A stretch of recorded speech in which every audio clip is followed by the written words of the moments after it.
Female health beauty અને વેલનેસના ત્રીજા એપિસોડમાં આપ સૌનું સ્વાગત છે. આજે આપણી સાથે સુરતના ખ્યાતનામ અને જેમના એપોઇન્ટમેન્ટ માટે વીક સુધી રાહ જોવી પડે એવા ડોક્ટર મેડમ હેતલ આપણી સાથે છે. Welcome doctor Hetal two this podcast episode. અને આજે આપણે સ્પેસિફિકલી વાત કરવા જઈ રહ્યા છીએ પીસીઓડી વિશે. અને ડોક્ટર હેતલનો આપણો જે અનુભવ છે, એમડી આયુર્વેદ સાથે એમણે અભ્યાસ પૂર્ણ કર્યો છે. એટલું જ નહીં, એમડી આયુર્વેદની સાથે સાથે આયુર્વેદના નોલેજ સાથે ન્યુટ્રિશનનું પણ ખૂબ ઊંડું ગહન નોલેજ ધરાવે છે. અને એમના નોલેજને એમણે બુક સ્વરૂપે પણ લોકો સુધી મૂકી છે. તો ડોક્ટર હેતલ, પહેલા શરૂઆત આપણે તમારી બુક વિશે જ કરીએ. આપે જે બુક લખી છે એ બુક વિશે થોડીક માહિતી આપો, પછી આપણે એપિસોડની શરૂઆત કરીએ. ઓકે, પહેલા તો તમને થેન્ક યુ. આ સરસ મજાની એક પોડકાસ્ટની સિરીઝ આપણે જે તમે બનાવી છે આ લોકોને અવેરનેસ માટે, એ ખૂબ જ સારો ઇનિશિયેટિવ છે અને કન્ટિન્યુઅસ તમે આગળ વધો એના માટે થેન્ક યુ.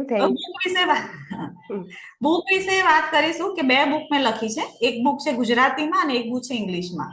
બંને બુક એમેઝોન અને ફ્લિપકાર્ટ પર અવેલેબલ છે. ગુજરાતી બુકનું નામ છે બનો સ્વાસ્થ્યના બ્રાન્ડ એમ્બેસેડર અને ઇંગ્લિશ બુકનું નામ છે the magical ways for sparkling lifestyle. Healthy લાઈફસ્ટાઈલને ફોલો કરીને, નાના નાના બદલાવ કરીને તમે કેવી રીતના જીવનમાં મોટા ચેન્જીસ કરી શકો. ઇવન ડાયાબિટીસ છે, આપણે પીસીઓડી પર વાત કરીશું, એને કેવી રીતના ઓવરકમ કરી શકાય છે, ડિસીઝ ફ્રી લાઈફ કેવી રીતના જીવી શકાય છે, એના વિશેની નાની નાની ટિપ્સ મેં શેર કરી છે.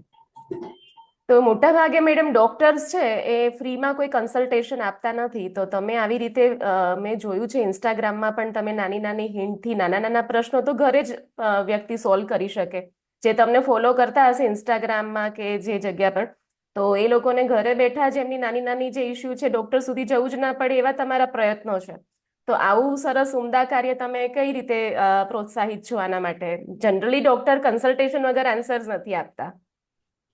ઓકે, એમાં એવું છે કે પહેલા તો મારી જ સ્ટોરી તમને જણાવીશ કે જ્યારે અમુક આપણી જ બોડીમાં હોર્મોનલ ચેન્જીસ આવે, રાઈટ? એટલે હોર્મોનલ ચેન્જીસ ને ફેસ કરતા કરતા આપણને થોડું શીખવા મળે. આપણી બોડી પર અમુક એક્સપેરિમેન્ટ હોય એટલે શીખવા મળે. એના પરથી જ મારું વેઇટ ખૂબ જ વધી ગયું હતું આફ્ટર ડિલિવરી. પછી પોસ્ટ પેરીમેનોપોઝલ જે સિન્ડ્રોમ હોય એ સ્ટાર્ટ થયા. એને મેં મારી જાતે જ બધા ફૂડ્સ એન્ડ લાઈફસ્ટાઈલથી સોલ્વ કર્યા. તો પછી એવી ઈચ્છા થઈ ગઈ કે આ પેશન્ટ્સ બી ઘણી બધી ફિમેલ્સ હોય છે કે હેરાન થતી હોય છે, પણ એ અમુક એમના હસબન્ડ સમજી ના શકતા હોય કે ફેમિલી મેમ્બર સમજી ના શકતા હોય, એના લીધે ડિપ્રેશનમાં હોય છે. એટલે મેં ધીરે ધીરે ફિમેલ્સને એડવાઇસ આપવાનું સ્ટાર્ટ કર્યું, તો એમને બહુ સરસ રિઝલ્ટ મળ્યા. એટલે મારો મિશન, એટલે મારો મોટિવ જ એવું છે કે વધારેમાં વધારે સ્ત્રીઓને હેલ્પ કરી શકું અને એટલા માટે લોકો મસ્ત એકદમ એન્જોયફુલ લાઈફ જીવી શકે. તમારા જેવા ડોક્ટર્સની સમાજના હજી વધુ જરૂર છે કે તમારા જેવા ડોક્ટર્સ હોય તો ઘણી બધી સમસ્યાઓ તો એમનામાં જ, લાઈક તમારા જેવું મિશન સાથે કોઈ ડોક્ટર્સ કામ કરતા હોય. અને નાની નાની ટિપ્સ તો હેલ્ધી અને કઈ રીતે રહેવું એવી નાની નાની ટિપ્સ તો તમે સતત આપતા હો છો. તમારો ખરેખર સમય પણ એમાં તમારો ઘણો થતો હશે, તમારો એની અંદર ઘણો બધો ખર્ચ પણ થતો હશે, પણ એ બધી વસ્તુ જોયા વગર તમે આ રીતે સોશિયલી લોકોને હેલ્પ કરી રહ્યા છો, એ બિરદાવાને પાત્ર છે. Thank you. એમાં મિશન જ છે કે વધારેમાં વધારે સ્ત્રીઓ સુધી પહોંચી શકું, એ લોકોના પ્રોબ્લેમ હું સોલ્વ કરી શકું. ઓકે, તો આજે આપણે સ્પેસિફિકલી વાત કરવી છે પીસીઓએસ અને પીસીઓડી. તો અત્યાર સુધી આપણે જોવા જઈએ તો ગાયનેકોલોજીસ્ટને મળીએ છે, કોઈ ન્યુટ્રિશનિસ્ટને મળીએ છે, કોઈ આયુર્વેદિક પ્રેક્ટિસ કરે છે એમને મળીએ છે.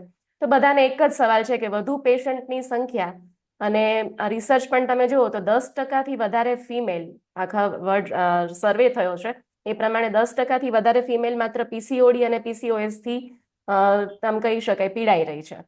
તો આ પાછળ જવાબદાર શું છે? તમને કયા કારણો જવાબદાર લાગી રહ્યા છે? અને આટલી નાની એજ, ખાસ કરીને 25 થી 35 વર્ષની ઉંમરમાં આ જે સમસ્યા છે વધી રહી છે, એની પાછળ તમને કયું કારણ જવાબદાર લાગી રહ્યું છે? તમે 10% રેશિયો કીધો છે. 10% તો ખૂબ જ નાની સંખ્યા છે. Even 20 to 25% females, young girls ને વધારે પીસીઓડી અને પીસીઓએસ જોવા મળે છે. ઇવન 70% કેસીસમાં તો ખબર જ નથી હોતી કે લોકો હોર્મોનલ ઇમ્બેલેન્સીસના કેસ છે. પછી આફ્ટર મેરેજ એ લોકો કન્સીવ કરવાનો પ્રયત્ન કરે છે ત્યારે ખબર પડે છે. એટલે અવેરનેસ ખૂબ જ ઓછી છે. અને એ કેમ વધી રહી છે એના કારણમાં હું એટલું જ કહીશ કે હમણાં જે એકદમ સિડેન્ટરી લાઈફસ્ટાઈલ થઈ ગઈ છે, એક્સરસાઇઝ કરતા નથી, પેકેજ ફૂડ વધારે પડતી ખાવામાં આવે છે, રિફાઇન્ડ ઓઇલ હોય, રિફાઇન્ડ કાર્બ્સ હોય, ફ્રેન્ચ ફ્રાઈઝ જે મેકડીમાં મળી રહે છે, એનો જે વધારે પડતો જે ઉપયોગ થઈ રહ્યો છે ને, એના લીધે હોર્મોનલ ઇમ્બેલેન્સીસ થાય છે, ઇન્સ્યુલિન રેઝિસ્ટન્સ થાય છે અને over a period of time PCOD PCOS માં કન્વર્ટ થઈ જાય છે. એને સ્ટેબિલાઇઝ કરવા માટે નાના નાના લાઇફસ્ટાઇલ ચેન્જીસ જ જરૂરી છે, બહુ મોટા મેડિકેશનની જરૂર જ નથી. તો પછી આ બાબતે આપણે માનો કે અવેરનેસ કરવી હોય કે સ્ત્રીઓ છે જેને આપણે પીસીઓડી અને પીસીઓએસ ની સમસ્યાઓ થઈ રહી છે, તો એમાં ડિફરન્સ શું છે? કઈ રીતે ખબર પડે કે આ પીસીઓએસ નું પેશન્ટ છે અથવા તો પીસીઓડી નું પેશન્ટ છે? એવા કોઈ સિમ્ટમ દેખાતા હોય છે કે કઈ રીતે? ઓકે, પીસીઓડી એકદમ માઇનર ફોર્મ છે અને પીસીઓએસ એ પીસીઓડી નું સેકન્ડરી એટલે સિવિયર ફોર્મ છે. ફર્સ્ટ સ્ટેજમાં પીસીઓડી હોય છે, જેમ કે ફિમેલમાં ઓવ્યુલેશન થતું હોય છે, ઓવેરીઝમાં અંડાશયમાં ફોલિકલ બને છે, પણ સમટાઈમ્સ ક્યારેક મેચ્યોર ફોલિકલ હોય, સમટાઈમ્સ ઇમેચ્યોર ફોલિકલ હોય છે. એટલે ઓવ્યુલેશન થાય, સમટાઈમ્સ ક્યારેક ના થાય, બીકોઝ ઓફ સિડેન્ટરી લાઇફસ્ટાઇલ, વધારે પડતો સ્ટ્રેસ અને ઊંઘ જે ડિસ્ટર્બ થઈ રહી છે ને એના લીધે છે. એ ફર્સ્ટ ફોર્મ છે હોર્મોનલ ઇમ્બેલેન્સીસનું. એ ઇઝીલી ટ્રીટ કરી શકાય છે. પીસીઓડી તમે નાના નાના ચેન્જીસ કરશો ને તો ઇઝીલી ટ્રીટ થઈ શકે. ઓકે, પણ જો પીસીઓડી ને તમે ઇગ્નોર કરી નાખો કે ઠીક છે હવે મારા પીરિયડ્સ ક્યારેક ઇરેગ્યુલર થાય, ક્યારેક ના થાય, ધીરે ધીરે વજન ઘટે, એને ઇગ્નોર કરવા માંડો ને ત્યારે 2 થી 3 વર્ષ પછી પીસીઓએસ માં કન્વર્ટ થઈ જાય.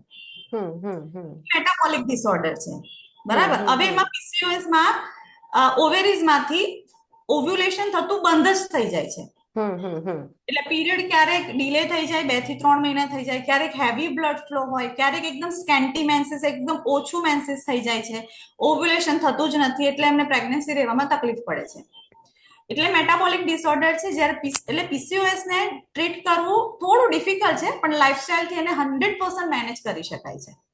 ઓકે, તો ઇન શોર્ટ ફિમેલ છે એ મોટા ભાગે કેવું થાય કે બહુ વધી જાય અથવા તો જ્યારે એકદમ લાસ્ટ સ્ટેજ પર વસ્તુ પહોંચી જાય અને ખૂબ વધારે તકલીફ થવા માંડે ત્યારે ઘરના લોકોને કહે છે, અને પછી ઘરના લોકોને કીધા પછી એ 10-15 દિવસે હોસ્પિટલ સુધી કે ડોક્ટર સુધી પહોંચે છે.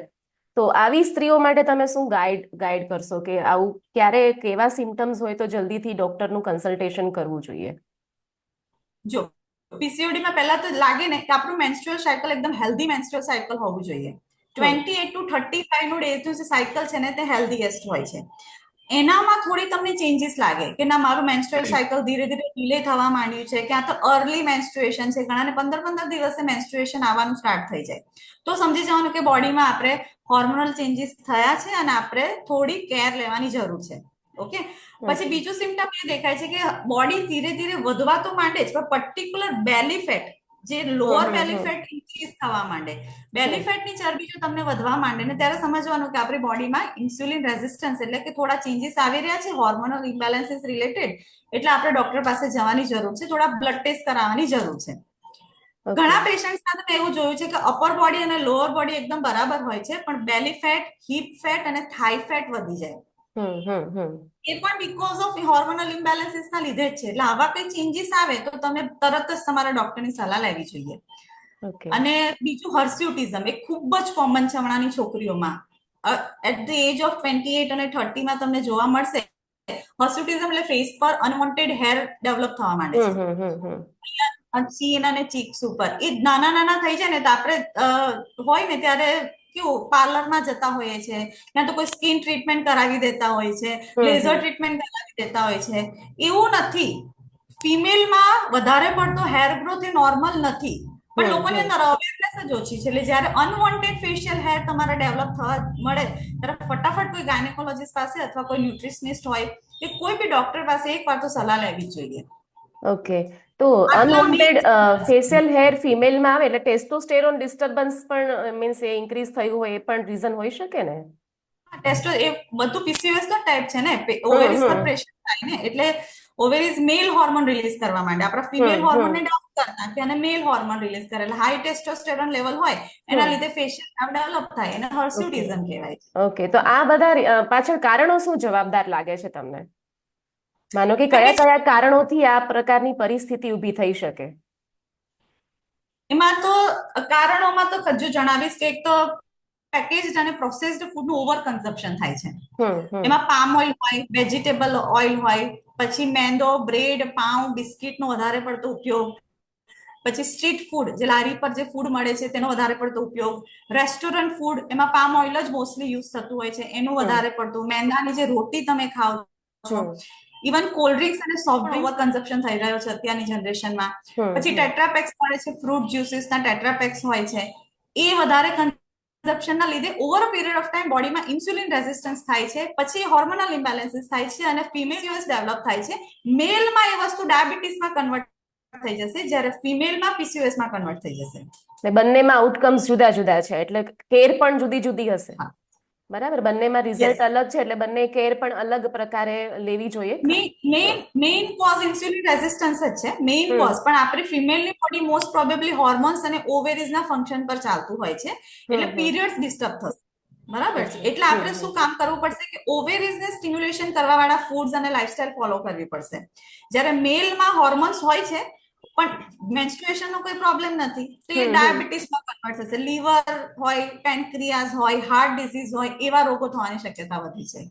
બાકી મેઇન કોઝ છે ઇન્સ્યુલિન રેઝિસ્ટન્સ. તો મેડમ, આજે આપણે પીસીઓડી અને પીસીઓએસ વિશે જે વાત કરી રહ્યા છે એમાં મુખ્ય કંઈક ઇટિયોલોજી, એટલે કે આપણે મેડિકલ સાયન્સની ભાષામાં જેને આપણે ફિઝિયોલોજીકલ ચેન્જીસ જેને કહીએ, એ કયા કયા ચેન્જીસ જવાબદાર હોઈ શકે છે, જેથી કરીને ફિમેલ પહેલેથી જ હજી પીસીઓડી કે પીસીઓએસ ના ડેવલપ થાય એ પહેલેથી જ થોડા ઘણા લક્ષણથી માહિતગાર થઈ શકે કે કદાચ મને આવું હશે તો હું ડોક્ટરનું કન્સલ્ટેશન લઈ લઉં.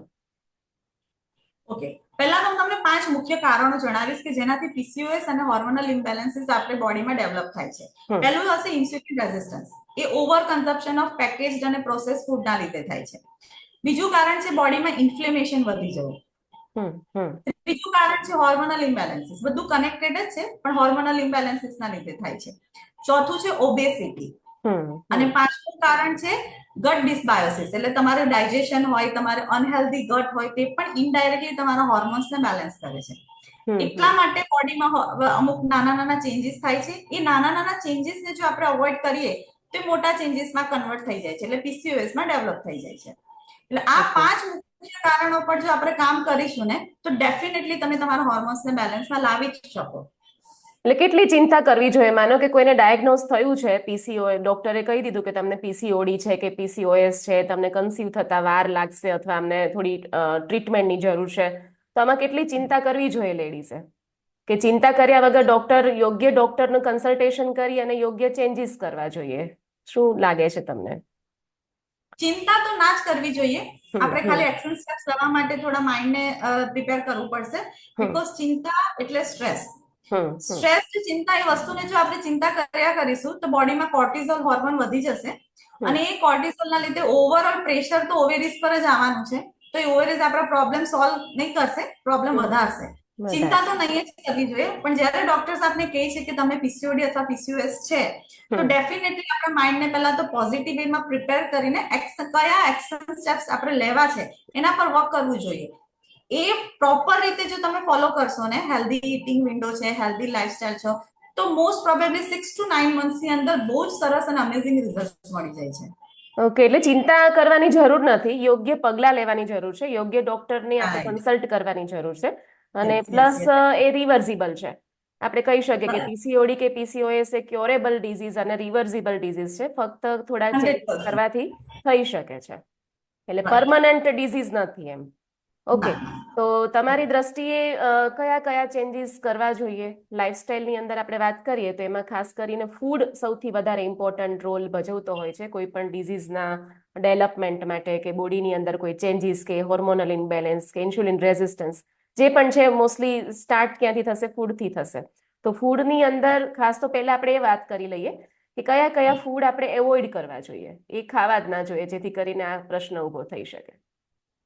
ઓકે, ફૂડમાં તમે અમુક વસ્તુ જણાવી કે જે કમ્પ્લીટલી તમારા રૂટીનમાંથી રિમૂવ કરવા જ પડશે. એ છે રિફાઇન્ડ કાર્બ્સ. ઓકે, મેં પહેલા જ જણાવ્યું ને કે જે હોટલ, રેસ્ટોરન્ટ અને લારી ગલ્લા પર જે ફૂડ મળે છે તે તો કમ્પ્લીટલી અવોઇડ કરવા પડશે. રિફાઇન્ડ ઓઇલ, આપણું પામ ઓઇલ, વેજીટેબલ ઓઇલ, જે ફ્રેન્ચ ફ્રાઈઝ છે, એક જ તેલમાં વધારે પડતી વસ્તુ જે તળાતી હોય, એટલે ફ્રાઈડ થિંગ્સ તમારા રૂટીનમાંથી પહેલા તો અવોઇડ કરવી પડશે. બ્રેડ, પાવની આઈટમ અને મેંદો એ કમ્પ્લીટલી રિમૂવ કરવી પડશે. અને મેં મારી પ્રેક્ટિસમાં એ જોયું છે કે દૂધ અને ઘઉં ને જો તમે એલિમિનેટ કરી નાખશો ને તો 30% પ્રોબ્લેમ તો ત્યાં જ સોલ્વ થઈ જાય છે. એનું કારણ હું તમને અને સમજાવું એ છું. મને ખબર છે કારણ કે તમારો સક્સેસ રેશિયો ખૂબ સારો છે પીસીઓડી અને પીસીઓએસ ડિઝીઝને રિવર્સ કરવામાં. આઈ થિંક મેં એક જોયું હતું તમારું કે લગભગ મહિનાની અંદર લગભગ 30 થી 35 લેડીઝો તમારી પાસે આરામથી પીસીઓડી રિવર્સલ માટે આવે છે. આવી જ જાય છે અને એના રિઝલ્ટ બહુ સરસ છે. હું એક જ સરસ સ્ટેપ પહેલા જણાવું છું કે તમારા રૂટીનમાંથી દૂધ અને ઘઉંને બંધ કરી દો. એનું કારણ હું સમજાવું કે અત્યારે દૂધ છે ને તમને ઓરિજિનલ મળતું નથી. દૂધના ઓવર પ્રોડક્શન માટે છે ને આપણા એનિમલ્સને ઓક્સિટોસિન અને ઇસ્ટ્રોજનના ઇન્જેક્શન આપીને દૂધનું ઓવર પ્રોડક્શન થાય છે. એટલે એ દૂધમાં ઓલરેડી હોર્મોન્સ છે. હવે એ જ દૂધ આપણે કન્ઝ્યુમ કરીશું ને આપણી બોડી તો ઓલરેડી હોર્મોનલ ઇમ્બેલેન્સથી સફર થઈ રહી છે, તો એ જ દૂધ આપણે કન્ઝ્યુમ કરીશું તો આપણી બોડીમાં પ્રોબ્લેમ ઘટશે નહીં. એટલે દૂધને તો કમ્પલસરી એલિમિનેટ કરવું જ પડશે. અને બીજું મેં જોયું છે કે ઘઉંને બી કરવા જોઈએ. ઘઉંમાં ગ્લુટીન હોય છે. એ ગ્લુટીન એક ચીકણો પદાર્થ છે, એ આપણે ડાયજેશનમાં પ્રોબ્લેમ કરશે. અને બીજું કે ડાયજેશનને તમે જેટલું સ્મૂથ અને હેલ્ધી રાખશો ને તો તમારા ડેફિનેટલી બીજા 30% પ્રોબ્લેમ ત્યાં સોલ્વ થઈ જશે. એટલા માટે મેં તમને કારણમાં બી કીધું છે કે ગટ ડિસ્બાયોસિસ એટલે ગટને હેલ્ધી બનાવવું જરૂરી છે. એના માટે તમારે ઘઉંને તમારા સાઈડ પર મૂકવા પડશે. અને બીજું હમણાંની યંગ જનરેશનમાં તમે કદાચ જોયું હોય કે કોલ્ડ ડ્રિંક્સ અને soft drinks, energy drinks, sport drink એ બધા બહુ વધારે પડતા યુઝ થઈ ગયા છે. ઓવર યુઝ થઈ રહ્યું છે. બહુ જ વધારે. જીમથી તમે બહાર નીકળો ને ત્યારે તમે કોલ્ડ ડ્રિંક્સ પીતા હોય છે કાં તો એનર્જી ડ્રિંક છે. પણ એમાં લોકોને અવેરનેસ નથી કે આ કોલ્ડ ડ્રિંક્સમાં બેન્ઝીન હોય છે, કેન્સર કોઝિંગ એજન્ટ છે. આર્ટિફિશિયલ સ્વીટનર્સ બહુ વધારે છે. એ ઇન્સ્યુલિન રેઝિસ્ટન્સ કરશે જ. એટલે કોલ્ડ ડ્રિંક્સ હોય, સોફ્ટ ડ્રિંક્સ હોય, કોઈ પણ પ્રકારના એનર્જી ડ્રિંક્સ હોય એ તમારા રૂટીનમાંથી એલિમિનેટ કરવા જોઈએ. અને લાસ્ટલી જે ટેટ્રાપેક્સ આવે છે ને ફ્રૂટ જ્યુસીસ સુપરમાર્ટ અને માર્કેટમાં મળે છે કે રિયલ ફ્રૂટ છે અંદર, કશું રિયલ નથી હોતું. એમાં બી આર્ટિફિશિયલ સુગર હોય, આર્ટિફિશિયલ સ્વીટનર્સ હોય, કલર્સ હોય છે, પ્રિઝર્વેટિવ હોય છે, એ બધું એડેડ હોય છે. એટલા માટે એ પણ કમ્પ્લીટલી રિમૂવ કરવા જોઈએ. તમારે ફ્રૂટ્સ લેવા હોય તો હોલ ફ્રૂટ લો, પણ ફ્રૂટ જ્યુસીસ કમ્પ્લીટલી અવોઇડ કરો. અને એક વસ્તુ એમાં જરૂરથી તમારે અંદર એડ કરીશ કે ફ્રૂટ જ્યુસીસ ઘરે બનાવેલું ફ્રૂટ જ્યુસીસ હોય ને એ પણ અવોઇડ કરવા જોઈએ. ઓકે, આની પાછળ શું કારણ છે? હા, ફ્રૂટ્સમાં માઇક્રોન્યુટ્રિયન્ટ અને ફાઈબર હોય છે, રાઈટ? પણ ફ્રૂટનું જ્યારે આપણે કરી નાખીએ તો માઇક્રોન્યુટ્રિયન્ટ અને ફાઈબર તો બધું લોસ થઈ ગયા અને એ તો આપણે કચરામાં ફેંકી દઈએ છીએ. ફ્રૂટમાં બીજું હોય છે ફ્રુક્ટોઝ. એ નેચરલ શુગર છે, પણ એકલું ફ્રુક્ટોઝ પીશો તો બેલી ફેટ જ વધારશે. બીકોઝ ફ્રુક્ટોઝ ક્યારે બોડીમાં બેલી ફેટ નહીં વધારે જ્યારે એની સાથે માઇક્રોન્યુટ્રિયન્ટ હોય, ફાઈબર હોય, પણ આપણે તેને રિમૂવ કરી નાખ્યું. અને ફ્રુક્ટોઝને કારણે તો માનો કે ઓવર કન્ઝમ્પશન થઈ જાય ફ્રુક્ટોઝનું તો ફેટી લીવર જેવા પણ ડિઝીઝ થાય અને એ પણ અલ્ટિમેટલી આ બધા આઉટકમ લાવી શકે. રાઈટ, ફેટી લીવર થઈ શકે, ઓબેસિટી થાય, બેલી ફેટ વધારે છે, તમારા હાર્ટ ડિઝીઝ વધારી દે છે. એટલે ફ્રુક્ટોઝને અવોઇડ કરવું જોઈએ. અને fruit juice is equal to fructose syrup એમ માનીને ચાલવાનું. Very true, very true. આ બધી વસ્તુ તમારા રૂટીનમાંથી એલિમિનેટ કરી જ દેવાની પહેલા. તો એનાથી તમને બહુ ફરક પડશે. તો શું લેવું શું? તમે જે લિસ્ટ આપ્યું ને મોટા ભાગે ડેઈલી તમે જો તો રૂટીનની અંદર આ જ વસ્તુ લેવામાં આવી રહી છે દરેક ઘરની અંદર.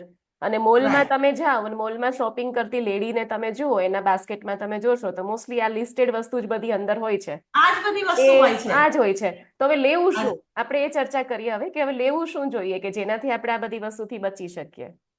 જો આમાં પીસીઓએસ ને રિવર્સ કરવા અને હોર્મોન્સને બેલેન્સ કરવા માટે એક બહુ મસ્ત ફોર્મ્યુલા તમને જણાવીશ આજે. એને મેં મારું નામ આપ્યું છે HEMS formula. HEMS, HEMS formula. 4 જ વસ્તુ બતાવીશ પણ એને રોટેશનમાં અને કોમ્બિનેશનમાં યુઝ કરશો ને તો આ બધી વસ્તુની યાદ પણ નહીં આવશે જે આપણે બકેટમાં ભરીએ છીએ. તેમાં H ફોર હેલ્ધી ફેટ્સ, બરાબર? હેલ્ધી ફેટ્સમાં શું આવશે? ઘી, કોકોનટ ઓઇલ, ઓલિવ ઓઇલ, ફ્લેક્સીડ્સ અને કોકોનટ. ફ્લેક્સીડ એટલે અળસી અને કોકોનટ. આ બધામાં હેલ્ધી ફેટ્સ હોય છે. ઓમેગા 3 ફેટી એસિડ્સ હોય છે. એ તમારા ઓવેરીના ફંક્શનને ઇમ્પ્રૂવ કરશે, ઇન્સ્યુલિન સેન્સિટિવિટી ઇમ્પ્રૂવ કરશે અને over a period of time તમારા ફેટ કટિંગમાં હેલ્પ મળશે. ફેટ એક ખોટી ખરાબ વસ્તુ નથી, પણ અનહેલ્ધી ફેટ હોય ને જે ટ્રાન્સ ફેટ છે, જે તળેલી વસ્તુમાં ટ્રાન્સ ફેટ હોય છે, જ્યારે આ બધી વસ્તુમાં હેલ્ધી ફેટ્સ હોય છે, ઓમેગા 3 ફેટી એસિડ્સ હોય છે, તે તમને હેલ્પ કરશે. એટલે આપણે હંમેશા દિવસની શરૂઆત પીસીઓએસ ના કેસીસમાં હેલ્ધી ફેટ્સ જ કરવી જોઈએ. એટલે મારા પેશન્ટમાં બધાને સલાહ આપું છું કે દિવસમાં એક ગ્લાસ ગરમ પાણીમાં પહેલા 1 થી 1.5 ચમચી ઘી નાખીને પાણી પી જાઓ, પછી તમારો દિવસ સ્ટાર્ટ થવો જોઈએ. ત્યાં સુધી તો આ તો તમે તમારું રહસ્ય કહી દીધું મેડમ, કે તમે પીસીઓડી ને કઈ રીતે રિવર્સ કરી રહ્યા છો. કારણ કે ડોક્ટર્સ પાસે જાય એટલે ડોક્ટર સીધું એમ જ કહે છે ઘી ખાવાનું બંધ કરો, ઓઇલ ખાવાનું બંધ કરો. અહીંયા જ પણ તમારું કોન્ટ્રોવર્સી અલગ છે, તમારું અલગ છે, અને ઓરિજિનલ રસ્તા પર છે, મૂળ આયુર્વેદના રસ્તા પર છે, અને એટલે તમે ટ્રીટ કરી રહ્યા છો અને રિવર્સ થઈ રહ્યું છે. યસ, કાર્ડિયોલોજિસ્ટ ના પાડી દે છે કે તમે ઘી ના ખાઓ, પણ ઘી ખરાબ નથી, તેલ ખરાબ છે. તમે તેલને બંધ કરી દો ને. ઘી તો બહુ સારી વસ્તુ છે. એટલે ઘી અથવા virgin coconut oil, virgin coconut બધા અફોર્ડ ના કરી શકે, એટલે ઘી થી તમે ડે સ્ટાર્ટ કરો અને પછી તમારું રૂટીન સ્ટાર્ટ કરશો ને તો બહુ સરસ ઇફેક્ટ આવશે. પછી બીજું આપણે હેમ્સ ફોર્મ્યુલામાં છે એસેન્શિયલ ફેટી એસિડ્સ, એ પ્રોટીન હોય, બરાબર? Protein ultimately essential amino acids જ હોય છે ને. તો એ પ્રોટીન તમે લેશો ને તો તમારું સકાઇટી ઇમ્પ્રુવ થશે, એનાથી લોંગ ટાઈમ સુધી તમને ભૂખ નહીં લાગે. અને બેસ્ટ વાત તો શું છે, તમે નાસ્તામાં જ્યારે કોઈ બી મીલમાં પ્રોટીન, ફેટ અને ફાઈબરનું કોમ્બિનેશન હોય છે ત્યારે તમારી ક્રેવિંગ્સ પણ ઓછી થઈ જાય છે, બોડીમાં તમને ન્યુટ્રિયન્ટ પણ એકદમ પ્રોવાઈડ થશે, ધીરે ધીરે તમારું બેલી ફેટ ઘટશે અને અલ્ટિમેટલી તમારા હોર્મોન્સ બેલેન્સમાં આવશે, એટલે આપણી ઇનર હેલ્થ ઇમ્પ્રુવ થશે, ઓવેરીઝનું ફંક્શન પણ ઇમ્પ્રુવ થશે. એટલે પ્રોટીન એ પણ બહુ જરૂરી છે. Essential amino acid, essential fatty acid હોય છે, તો પ્રોટીન પણ બહુ જરૂરી છે. પછી એમ ફોર મિલેટ્સ. ઓકે, આપણે ઘઉંને બંધ કરાવ્યા છે, તો ઘઉંની જગ્યા પર કંઈ ખાવું તો પડશે જ. તો મિલેટ્સમાં આવશે રાગી, રાજગરો, જુવાર અને બાજરી. અને કોઈ બી ફોર્મમાં તમે રોટી બનાવીને તમે આરામથી લઈ શકો, બીકોઝ મિલેટ્સમાં આવશે ફાઈબર, આયર્ન, પોટેશિયમ અને ઝિંક હોય છે, એમાં મેગ્નેશિયમ હોય છે, અને મોસ્ટ પ્રોબેબલી તો બધા મિલેટ્સ હોય ને તે ગ્લુટીન ફ્રી છે, ઇઝીલી ડાયજેસ્ટેબલ છે, તમારા હોર્મોન્સને બેલેન્સ કરશે, તમારી ગટ હેલ્થને ઇમ્પ્રુવ કરશે. એટલા માટે મિલેટ્સને વધારેમાં વધારે મિલેટ્સને યુઝ કરો. મિલેટની ખીચડી બની શકે છે, મિલેટની રોટી બની શકે છે, મિલેટમાં ઇવન તમે મિલેટ જે રોટી બનાવો તેમાં વેજીટેબલ નાખીને મિલેટ વેજીસ રોટી બનાવી શકો. એટલે મિલેટ્સનો બી તમે રોટેશનમાં હા, આજકાલ તો ઘણી બધી પ્રોડક્ટ્સ મિલેટ્સની, મિલેટ યર જ્યાંથી જાહેર થયું છે ત્યાંથી મિલેટ્સની ઘણી બધી પ્રોડક્ટ્સ મળે છે. પાપડથી લઈને બધા અલગ અલગ સ્નેક્સ પણ રેડી કરવા લાગ્યા છે લોકો. હા, પણ એ વસ્તુ હું ના જ પાડીશ. પેકેટ વાળી જે બધી વસ્તુ હોય ને તે તો તમારે ના જ કરવાનું. ઘરે તમે મિલેટની રોટી બનાવો, ઘરે તમે મિલેટના લડ્ડુ બનાવો. ઇવન રાગીના લડ્ડુ બહુ ઇફેક્ટિવ છે. રાગીની રોટી હોય, રાગીના ઢોસા તમે બનાવી શકો. એવી રીતે. એટલે બહારની પેકેટ વાળી વસ્તુમાં એ લોકો શું એડ કરે છે આપણને ના ખબર, નથી ખબર. એટલા માટે હું પેકેટ વાળી વસ્તુને તો ના જ પાડું છું. તમે ઘરે જેટલું પોસિબલ હોય એને રોટેશનમાં યુઝ કરો, એનાથી તમને ફરક પડશે. અને લાસ્ટ એમ્સ ફોર્મ્યુલામાં આવશે સીડ સાયકલિંગ. સીડ્સ બધાને ખબર છે કે આપણે સીડ્સ લેવા જોઈએ, પણ કેવી રીતના લેવા જોઈએ એ ખબર નથી હોતી બધાને. એટલે 4 જાતના જે સીડ્સ હોય ને તે ફિમેલની બોડી માટે બહુ ઇફેક્ટિવ છે. પહેલું છે અળસી, પછી તલ, પછી પેલું સનફ્લાવર સીડ્સ ને પમ્પકિન સીડ્સ. આ 4 સીડ્સ બહુ જ ઇફેક્ટિવ છે. એક જ કોમન મારી એડવાઇસ હોય છે પેશન્ટમાં, આ 4 સીડ્સને તમે લઈ આવો, એને રોસ્ટ કરી દો, એક બોટલમાં ભરી દો અને દિવસમાં 4 થી 5 વાર એ મુખવાસ તરીકે તમે ખાઓ. ઓકે, રોસ્ટ કરીને ખાવાના છે. સીડ્સને હંમેશા તમે સોક કરી શકો, ક્યાં તો રોસ્ટ કરી શકો. ઓકે. કાચા સીડ્સ નથી લેવાના, બીકોઝ એમાં હોય છે ફાઇટિક એસિડ. બરાબર? તો ફાઇટિક એસિડ એન્ટી ન્યુટ્રિયન્ટ નું કામ કરશે. એને રોસ્ટ કમ્પલસરી કરવાના અથવા એને સોક કરવાના. ઓકે. આ સિવાય મેડમ લાઈફસ્ટાઈલ, હા તમે તમારી વાત પૂરી કરો. અને બીજું તો આ હેમ્સ ફોર્મ્યુલા તો છે જ, પણ સાથે સાથે લીલા પાંદડાવાળા શાકભાજી, ક્રુસિફેરસ વેજીટેબલ્સમાં પાલક હોય, બધી ટાઈપની ભાજી હોય, કેબેજ હોય, કોલીફ્લાવર હોય, broccoli very good. Broccoli is very good to regulate your hormones. એમાં ગ્લુકોસિનોલેટ્સ આવે છે, એન્ટીઓક્સિડન્ટ પ્રોપર્ટી છે, એન્ટી ઇન્ફ્લામેટરી પ્રોપર્ટી છે. એટલે day by day vegetable soup, vegetable સેલેડનો તમે યુઝ કરી શકો. અને આપણે ગટ હેલ્થની વાત કરી હતી ને લાસ્ટ ટાઈમ, તો ફર્મેન્ટેડ ફૂડ બી વધારે તમે ઉપયોગ કરી શકો. તેમાં દહીં, છાશ તો આવે જ છે, સાથે ઈદડા, ઢોકળા, હાંડવો, ઇડલી, ઢોસાનો ઉપયોગ કરો. પણ એક જ વસ્તુ ધ્યાનમાં રાખો, જ્યારે તમે ફર્મેન્ટેડ આઇટમ્સ ખાઓ છો ને એની સાથે કોકોનટ ચટણી લઈ શકો તમે, બીકોઝ કોકોનટમાં હેલ્ધી ફેટ્સ હોય છે. આ તમારું ગટ બેલેન્સ કરશે અને હેલ્ધી ફેટ્સ તમારું ઓવરઓલ બોડીને ઇમ્પ્રુવ કરશે. ઓકે, દવા લેવાની જરૂર જ ક્યાં છે? તમારા મતે દવા લેવાની જરૂર જ ક્યાં છે? ઘરની અંદર જ બધા ફૂડમાં ખાલી ચેન્જ. એટલે બહુ બસ એ જ મેં અમુક કીધું જ ને કે તમે સિવિયર નાના નાના કેસમાં ખાલી બદલાવ કરશો. અમુક સિવિયર કેસીસમાં જ નાના નાના આપણે ખાલી દવાની જરૂર પડે, અધરવાઇઝ આટલા ચેન્જીસથી થઈ શકે. પણ યોગ્ય તમારા જેવા દવાની તો તમે માર્ગદર્શકની અંડર આ વસ્તુ થાય અને જાતે જાતે થાય એમાં ઘણો ફરક પડે મેડમ. યોગ્ય હવે દવાની કન્સલ્ટેશન તમે વાત તમારા કરી, હમ દવાની વાત કરી તો એક વસ્તુ તમને ચોક્કસથી જણાવીશ. હમ અને દવામાં છે ને હોર્મોનલ રિપ્લેસમેન્ટ થેરાપી આપતા હોય છે બધા, એટલે હોર્મોનલ ઇન્જેક્શન્સ જ આપતા હોય છે. ગાયનેકોલોજીસ્ટ તમે જોશો તો હોર્મોનલ ઇન્જેક્શન ટેબ્લેટ્સ અથવા ઓસી પિલ્સ જ આપતા હોય છે. એનાથી તમારા પીરિયડ્સ લાગશે કે મારા પીરિયડ્સ રેગ્યુલર થયા છે, પણ જે ઓવેરીઝ નું જે ફંક્શન હોય ને તે ક્યારેય ઇમ્પ્રુવ નથી થતું. એટલે મારા હિસાબે તો તમે ફૂડમાં જ ચેન્જીસ કરશો ને, ડેફિનેટલી ત્યાં તમારો તો તમારા પ્રોબ્લેમ સોલ્વ થઈ જશે. એટલે હોર્મોનલ થેરાપીની તો જરૂર જ નથી in severe case also. Okay, એટલે આટલા ફૂડમાં ચેન્જ કરવાથી પણ થઈ જાય. આ સિવાય લાઇફસ્ટાઇલ પણ ચેન્જ કરીએ થોડી ઘણી, તો લાઇફસ્ટાઇલનું પણ તમે સાથે સાથે ગાઈડન્સ આપ્યું, એટલે કે હોલિસ્ટિક આપણે પીસીઓડી નું સોલ્યુશન આપ્યું એમ કહેવાશે.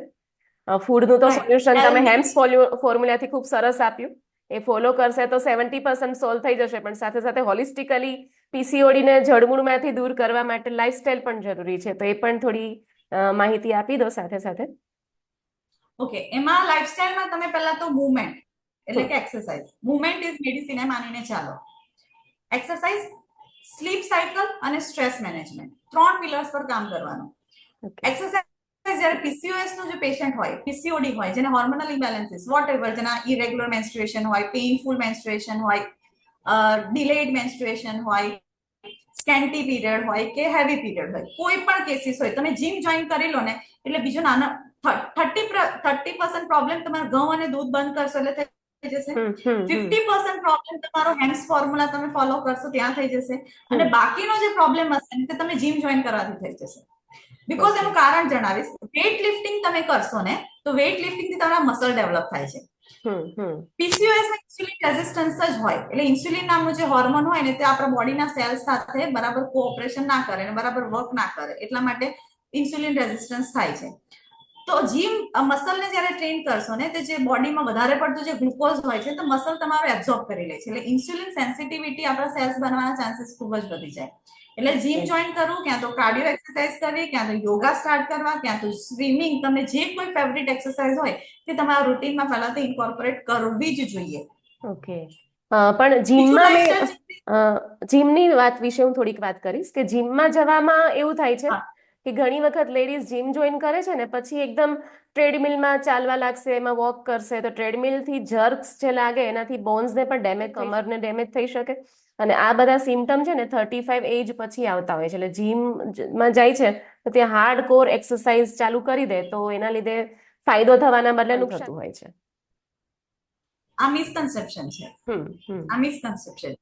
ઓકે, પ્રોપર ગાઈડન્સની અંડર તમે exercise, gym training, weight lifting કરશો ને એમાં પોસ્ચર તમારું બહુ જ મેટર કરે.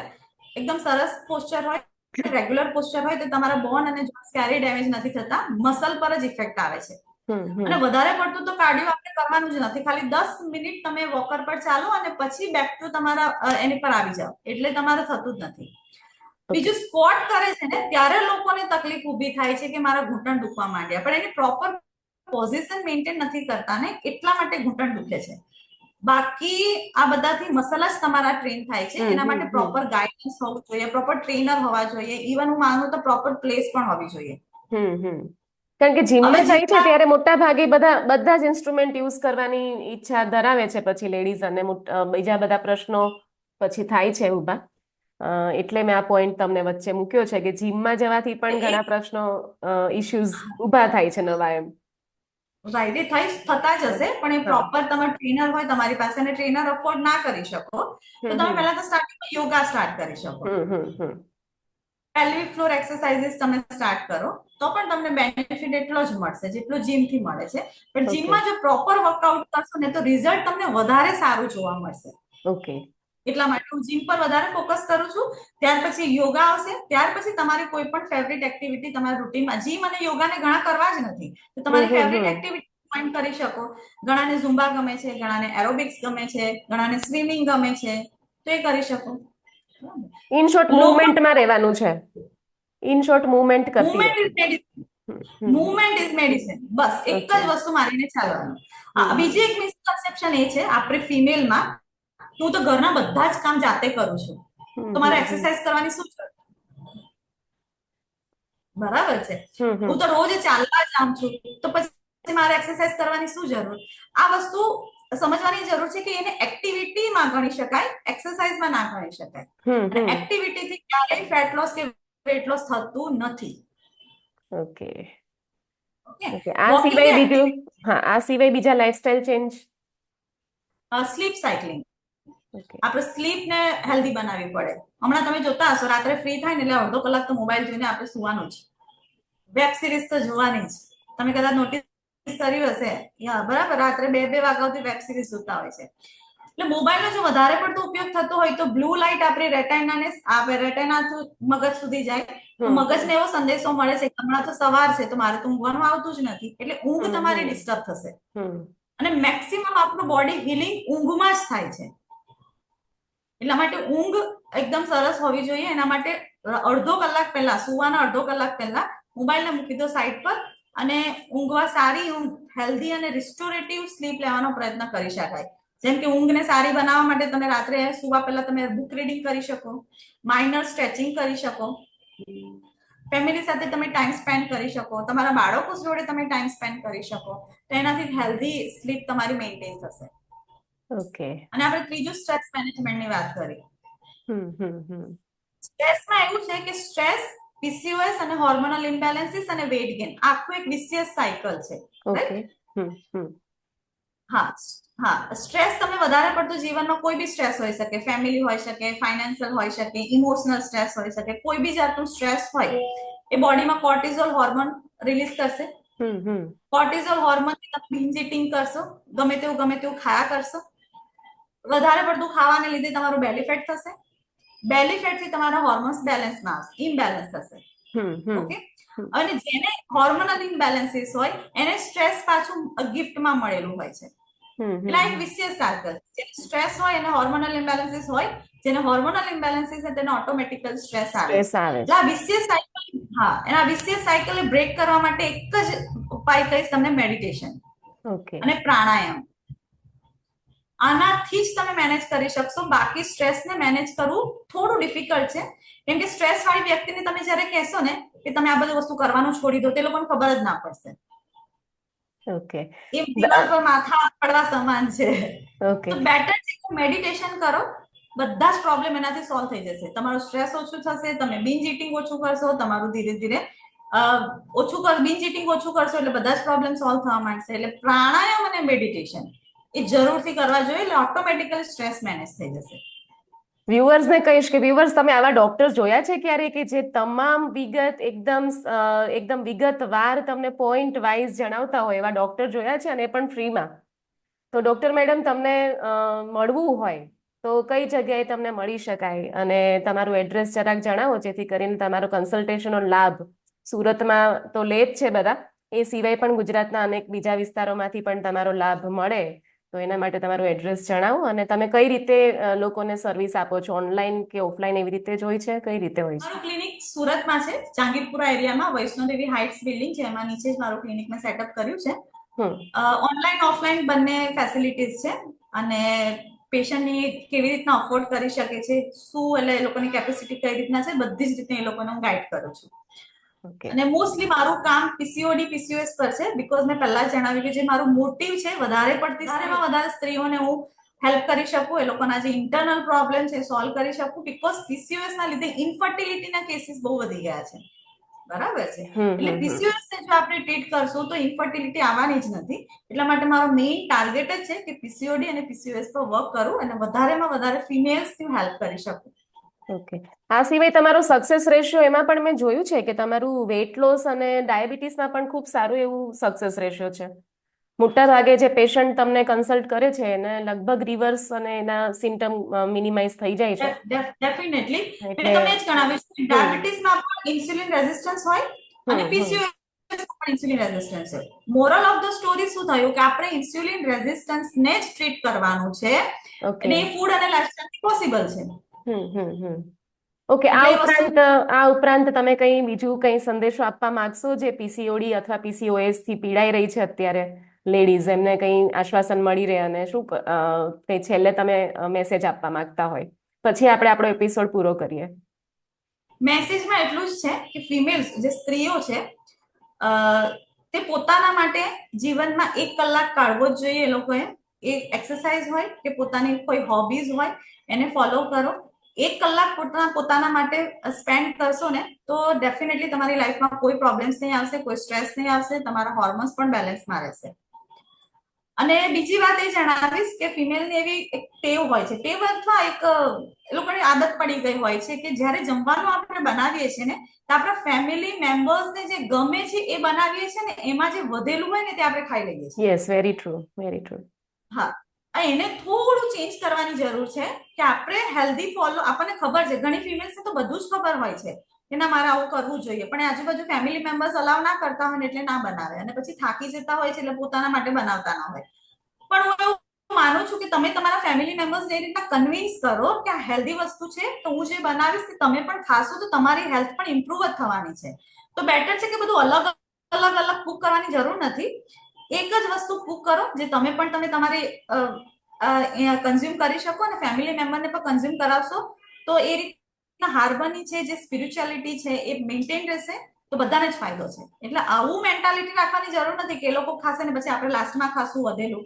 એ થોડું બ્રેક કરવાની જરૂર છે.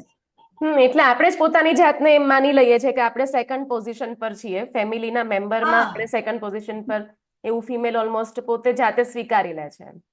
ઓકે હેતલ મેડમ, તમારી સાથે વાત કરીને જે આજે ફ્રૂટફુલ જે ઇન્ટરેક્શન આપણું રહ્યું અને આ ઇન્ટરેક્શનથી ઘણા બધા જે અનનોન જે કંઈ ટર્મ્સ અને જે કંઈ વસ્તુ જાણીતી અજાણી હતી એ બધી જ લોકો સુધી માહિતી તમે ખૂબ સારી રીતે પહોંચાડી. તમારું અપોઇન્ટમેન્ટ લેવું હોય તો રાહ જોવી પડે, એના બદલે તમે અમને ખૂબ સરસ તમારા એટલા બિઝી શિડ્યુલમાંથી અમને ટાઈમ આપ્યો, એના માટે કોડી સેફ લાઈફ આપનો ખૂબ ખૂબ ધન્યવાદ માને છે અને ખૂબ ખૂબ આભાર તમારો કે તમે તમારો કિંમતી સમય કાઢીને આ પ્લેટફોર્મ પર હાજર રહ્યા. Thanks a lot. Okay, thank you. મને પણ ખૂબ જ મજા આવી.